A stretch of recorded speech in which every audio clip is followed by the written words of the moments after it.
गुरुर्ब्रह्मा गुरुर्विष्णु गुरुर्देवो महेश्वर गुरुर्साक्षात् परब्रह्म तस्मै श्री गुरवे नमः। ओं गजाननं भूतगणाधिसेवितं कपितजम्बुफलचारुभक्षणं उमासुतं शोकविनाशकारकं नमामि विघ्नेश्वरपादपङ्कजम्।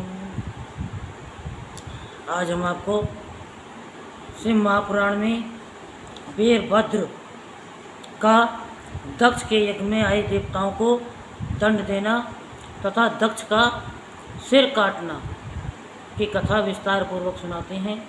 तो आप सभी मन को एकाग्र करते हुए शांतिपूर्वक कथा को श्रवण करेंगे और धर्म लाभ प्राप्त करेंगे। वायु बोले, हे विप्रगण, तब देवताओं में प्रमुख वे विष्णु इंद्रादि उस भयंकर वीरभद्र से संत्रस्त हो गए तथा भय से व्याकुल हो पलायन करने लगे। देवताओं को उनके स्वस्थ अंगों से युक्त देखकर तथा दंड योग्य होने पर भी बिना दंड पाए भागते हुए जानकर गणश्रेष्ठ वीरभद्र क्रोधित हो उठे। तत्पश्चात सभी शक्तियों को विनष्ट करने वाले त्रिशूल को लेकर वे महाबाहु वीरभद्र ऊपर की ओर दृष्टि किए हुए तथा मुख से आग उगलते हुए उसी तरह देवताओं को दौड़ा लिए जैसे सिंह हाथियों को दौड़ाता है।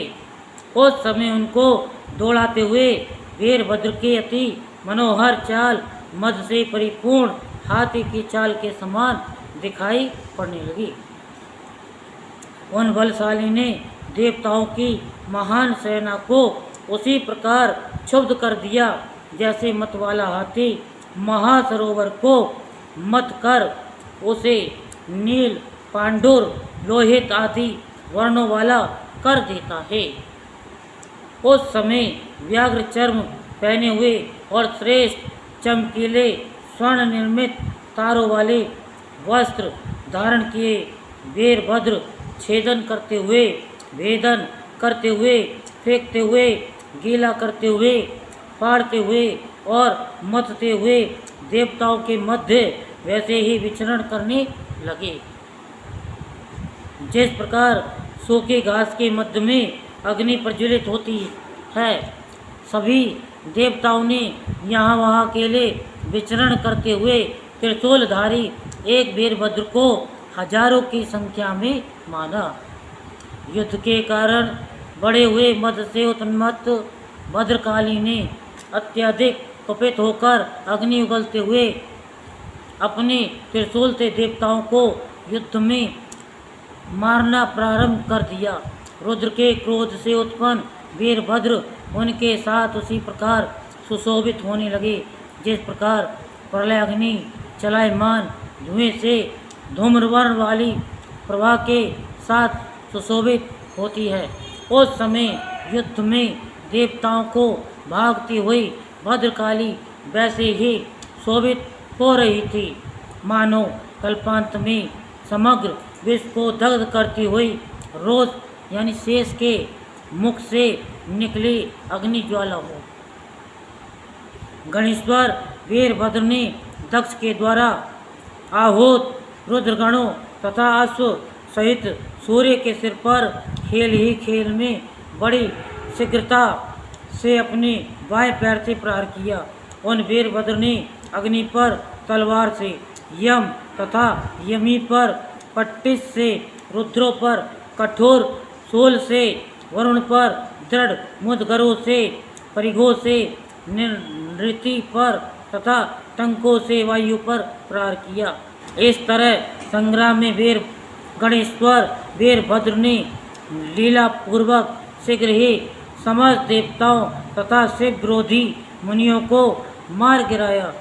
इसके अनंतर वीरभद्र ने सरस्वती तथा देव माता अदिति की अति सुंदर नासिका के अग्रभाग को अपने नख से विदीर्ण कर दिया। कुठार से अग्नि की भुजा काट दी तथा भविष्य के को ग्रहण करने वाली 2 अंगुल जीभ काट डाली। उन देव ने अपने नखाग्र से स्वाहा देवी की नासिका दक्षिण भाग और उनका बायां स्तनाग्र काट लिया। परम वेगशाली वीरभद्र ने बलपूर्वक भग देवता के कमल के समान बड़े बड़े नेत्रों को निकाल लिया। उन्होंने कोखा देवता की चमकती हुई मोती की माला के सदृश दंत पंक्ति को धनुष की नोक से तोड़ दिया, जिससे वे स्पष्ट बोलने में असमर्थ हो गए। तत्पश्चात उन देव ने चंद्र देवता को लीलापूर्वक कीड़े के समान पृथ्वी पर पटक कर अपने चरण के अंगूठे से उन्हें पेश डाला। वीरभद्र ने अत्यधिक क्रोधित हो दक्ष का सिर काट लिया और वीरनी के रोते कलपते रहने पर भी उसे भद्रकाली को दे दिया। ताड़ के फल के समान उस सिर को लेकर भी देवी अत्यधिक खर्चित होकर रणभूमि में कंदुक क्रीड़ा करने लगी। इसके बाद गणेश्वर लोग दक्ष के यज्ञ स्त्री यजमानी को पैरों एवं हाथों से इस प्रकार मारने लगे जिस प्रकार शैल विहीन नारी को उसके पति मारते हैं।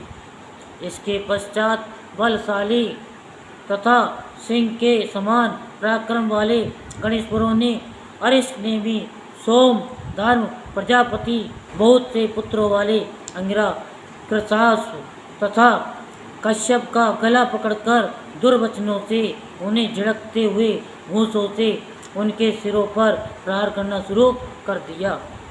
उस समय उन भूत बेतालों के द्वारा पुत्र एवं पति सहित स्त्रियां इस तरह अपमानित की गईं जैसे कलयुग में व्यभिचारिणियों द्वारा बलपूर्वक कुलीन नारियां सताई जाती हैं। गणेश्वरों के उपद्रव से उस यज्ञ स्थान के सारे कलश विनिष्ट हो गए। यज्ञ स्तंभ टूट गया, वह स्थान आनंदित रहित हो गया। यज्ञशाला जलने लगी, द्वार तोरण तोड़ दिए गए, देवताओं की सेना छिन्न भिन्न हो गई, तपस्वी मारे जाने लगे, वेद का घोष बंद हो गया, जन समूह तितिर बितिर हो गया, आतुरों और स्त्रियों का क्रंदन होने लगा, सभी यज्ञ सामग्री विनिष्ट हो गई। इस तरह उन गणेश्वरों से नष्ट भ्रष्ट किया गया वह यज्ञ स्थल अरण्य के समान शून्य प्रतीत होने लगा। शूल के तीव्र प्रहार से कटे हुए भुजा पुरो वक्षस्थल तथा सिर वाले श्री देवता पृथ्वी पर गिरे हुए थे। इस प्रकार हजारों देवताओं के मारे जाने तथा पृथ्वी पर गिर जाने पर वे गणेश्वर वीरभद्र क्षण मात्र में वहां पहुँचे जहाँ वनीयाग्नि जल रही थी। कालाग्नि के समान उन वीरभद्र को यज्ञ स्थल में प्रविष्ट हुआ देखकर मरण से वह भीत यज्ञ मृग रूप धारण कर भागने लगा। उन वीरभद्र ने कठोर प्रत्यंचा के भयानक शब्द वाला महाधनुष खींचकर बाणों को छोड़ते हुए यज्ञ का पीछा किया। जब यज्ञ का वध करने हेतु वीरभद्र ने बादल के समान शब्द करने वाला अपना धनुष कान तक खींचकर प्रत्यंचा की टंकार की, उस समय उसके शब्द से दिशाएं स्वर्ग तथा भूमि कंपायमान हो उठी। उस भयानक शब्द को सुनकर हाय अब मैं मरा इस प्रकार कहकर वह यज्ञ विहल हो गया। वीरभद्र ने अत्यधिक भय के कारण लड़खड़ाते पैरों वाले कांपते हुए तथा कांति से रहित उस दौड़ते हुए मृग रूपधारी यज्ञ पुरुष को सिर विहीन कर दिया। यज्ञाग्नि से उत्पन्न उस यज्ञ का इस प्रकार अपमान होते देखकर विष्णु अति कुपित होकर युद्ध करने के लिए उद्धत हुए। पक्षियों के राजा तथा सर्वभोजी गरुड़ बड़े वेग से उन विष्णु को अपने झुके हुए सन्निधि संधि भाग वाले कंधों पर बिठाकर चल दिए। उस समय मरने से बचे हुए जो इंद्रादि देवता थे वे अपने प्राण तक देने के लिए तैयार होकर उनकी सहायता करने लगे। विष्णु सहित देवताओं को देखकर वीरभद्र इस तरह हंसने लगे जैसे सियारों को देखकर सिंह निडर हो उनका उपवास करता है। बोल शंकर भगवान की जय। हर हर महादेव, हर हर महादेव, हर हर महादेव।